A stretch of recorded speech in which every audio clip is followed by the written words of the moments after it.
Everyone, आज हम पढ़ेंगे पश्चिमी तट पर जो बंदरगाह है उनके बारे में। कल की जो वीडियो थी उसमें हमने पश्चिमी तट को 3 भागों में बांटा गया है, उनके बारे में डिस्कस कर लिया था। आज हम पढ़ेंगे जो पश्चिमी तट पर बंदरगाह है उनके बारे में। तो चलो स्टार्ट करते हैं। पश्चिमी तट पर जो पहला राज्य आता है वो वहाँ पास आता है गुजरात। गुजरात की बात करते हैं तो गुजरात में कौन सा बंदरगाह पड़ता है? कांडला बंदरगाह।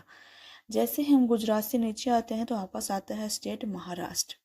महाराष्ट्र की बात करते हैं तो महाराष्ट्र में कौन सा बंदरगाह पड़ता है? मुंबई बंदरगाह। और दूसरा हमारे पास महाराष्ट्र में पड़ता है नहावा सोवा बंदरगाह। देखो, नहावा सोवा मतलब नहा के सोना। नहा के कौन सोते हैं? जो महान आदमी होते हैं वही सोते हैं। तो ट्रिक हमारे पास क्या हो गई? नहावा सोवा। नहावा सोवा मतलब नहा के सोना। कौन सोते हैं? जो महान आदमी होते हैं। ठीक है। तो नहावा सोवा बंदरगाह कौन से स्टेट में होगा? महाराष्ट्र स्टेट में। और दूसरा हमारे पास कौन सा है? मुंबई बंदरगाह। मुंबई बंदरगाह की बात करते हैं तो हमारे पास यह कौन से द्वीप पर पड़ता है? यह पड़ता है सालसेट द्वीप पर। बात करते हैं मुंबई बंदरगाह कौन से द्वीप पर पड़ता है? सालसेट द्वीप पर। भारत का सबसे बड़ा बंदरगाह है मुंबई बंदरगाह। भारत का सबसे बड़ा बंदरगाह है। तो पूछा जाए तो आपसे भारत का सबसे बड़ा बंदरगाह कौन सा है, तो आप आंसर क्या दोगे? मुंबई बंदरगाह। और कौन से द्वीप पर है? सालसेट द्वीप पर है। जैसे ही हम मुंबई से नीचे आते हैं तो वहाँ पास को स्टेट आता है गोवा। गोवा में कौन सा बंदरगाह है? मार्मा गोवा।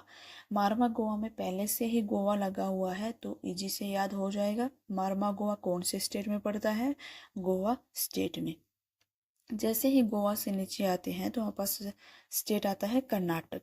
कर्नाटक की बात करते हैं तो कर्नाटक में हमारे पास कौन सा बंदरगाह पड़ता है? बेंगलुरु बंदरगाह। ठीक है।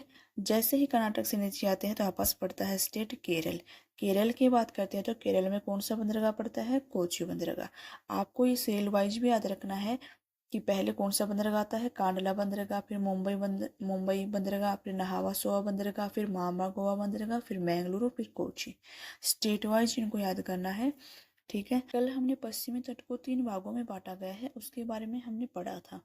पहला भाग हमारे पास कौन सा था? पहला भाग था गुजरात से लेके हमारे पास गोवा तक। उसको हमने क्या नाम दिया था? कोंकण तट। फिर दूसरा भाग गोवा से लेके कर्नाटक के बेंगलुरु तक, उसको हमने नाम दिया था केनरा तट।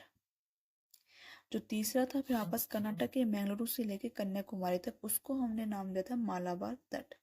ऐसे करके वहाँ पर जो पश्चिमी घाट है उसको 3 भागों में बांटा गया है। पहला भाग कौन सा है? कोंकण तट। दूसरा है हमारे पास केनरा तट। और जो तीसरा भाग पड़ता है वो हमारे पास है मालाबार तट।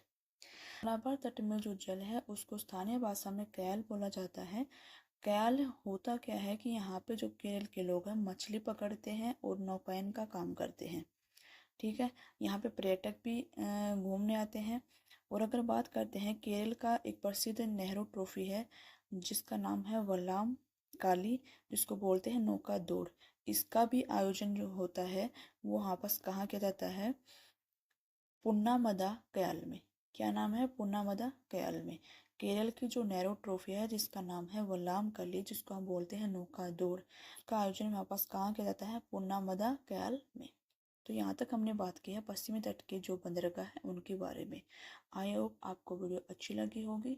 मिलते हैं नेक्स्ट वीडियो में, तब तक के लिए बाय बाय।